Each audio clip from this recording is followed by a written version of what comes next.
अस्सलाम वालेकुम। मूंखे काफ़ी दोस्तनि अप्रोच कयो ऐं कंदा रहंदा आहिनि त असां पंहिंजे ॿारनि खे कहिड़ी स्पेशलाइज़ेशन करायूं या दौर जदीद में दुनिया में कहिड़े क़िस्म जा सर्टिफिकेट्स ऐं स्किल्स घुरिबल आहिनि। त कुझु शयूं जेके मां सभिनी दोस्तनि सां शेयर कंदो रहंदो आहियां, इहे डिपेंड कनि थियूं त ग्लोबल ट्रेंड्स जेके आहिनि उन जे हिसाब सां मां इहे तव्हांखे ॿुधायां थो।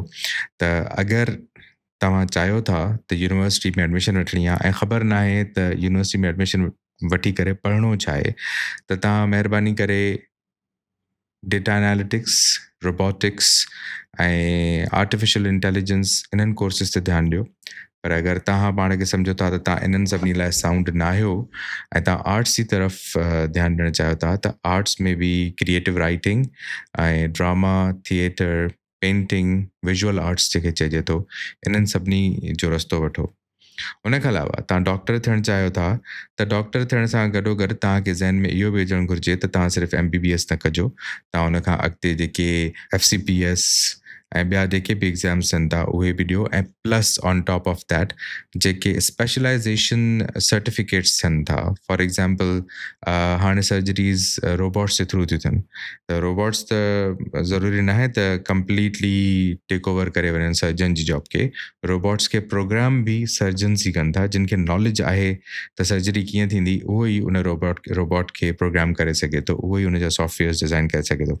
सो तव्हां अगरि सोचो त दुनिया में इलाही जेको आहे फील्ड्स आहिनि जेके इंटर रिलेटेड आहिनि। सो फॉर एग्ज़ाम्पल तव्हां IT बैकग्राउंड वारा आहियो ऐं तव्हांजो पेरेंट जेको आहे उहो वालदेन ज़िद था कनि त तूं डॉक्टरी पढ़, त तव्हां भले डॉक्टरी पढ़ो ऐं उन में तव्हां जेको आहे सो होपफुली 3rd या 4th ईयर ताईं तव्हां इन ॻाल्हि खे सम्झी वेंदो त हाणे कहिड़ो ट्रेंड आहे, मूंखे पंहिंजी मेडिसिन सां गॾोगॾु ऐं ही रोबोटिक्स जो हिकिड़ो माइनर्स खणणु घुरिजे। या यूनिवर्सिटीज़ में जॾहिं तव्हां इहे ॻाल्हियूं कंदव त ऑब्वियसली यूनिवर्सिटीज़ उन्हनि शयुनि खे तव्हांजे बैच लाइ न त तव्हां खां पोइ ईंदड़ बैचिस लाइ ज़रूरु इंट्रोड्यूस कंदी, त तव्हां इनेबल कयो यूनिवर्सिटीज़ खे त उहे बि तव्हांजूं ॻाल्हियूं मञनि। So again I repeat, data analytics, robotics, artificial intelligence, programming, software related qualifications, engineering ji field अगरि तव्हां चाहियो था उन पढ़णु, त इंजीनियरिंग जी फील्ड में भी जेको आहे सो इलाही बायोटेक्नोलॉजी जी इंजीनियरिंग जेका आहे उहा पूरी दुनिया में तमामु घणी हिन वक़्तु तरक़ी करे रही आहे। ऐं इकोनॉमिक टाइम्स जे हिकिड़े आर्टिकल जे मुताबिक़ बाय 2030 जेके सभ खां वधीक जॉब्स, हाईएस्ट पेइंग जॉब्स हूंदियूं, उन में मज़े जी ॻाल्हि आहे त उन में न सर्जन आहे, न उन में को वकील आहे, न उन में को इंजीनियर आहे, उहो आहे artist. So most likely according to that article artist जेके हूंदा उहे हाईएस्ट पेड हूंदा पूरी दुनिया में। सो आर्ट जी तरफ़ बि ध्यानु ॾियो भले, ऐं कोशिशि कयो त जेको बि कोर्स तव्हां सिलेक्ट कयो तव्हां हुन ते प्रॉपर रिसर्च कयो।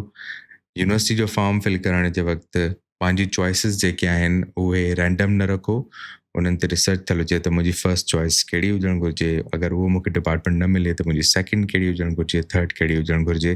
प्लीज़ पंहिंजा डिसीशन्स सोचे सम्झे वठो त जीअं अॻिते तव्हांजे करियर में तव्हांखे हेल्प मिले। ईअं न कयो त तव्हां हिकिड़ी वॾी डिग्री हासिलु कयो ऐं इन दी एंड तव्हां वटि जॉब न हुजे ऐं तव्हां मजबूर परेशान घुमंदा रहो ऐं पंहिंजे डिसीशन्स ते रिग्रेट कयो।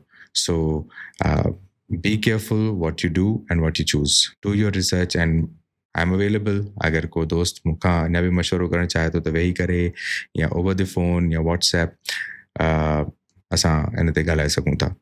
सो please take your decisions correctly. महिरबानी।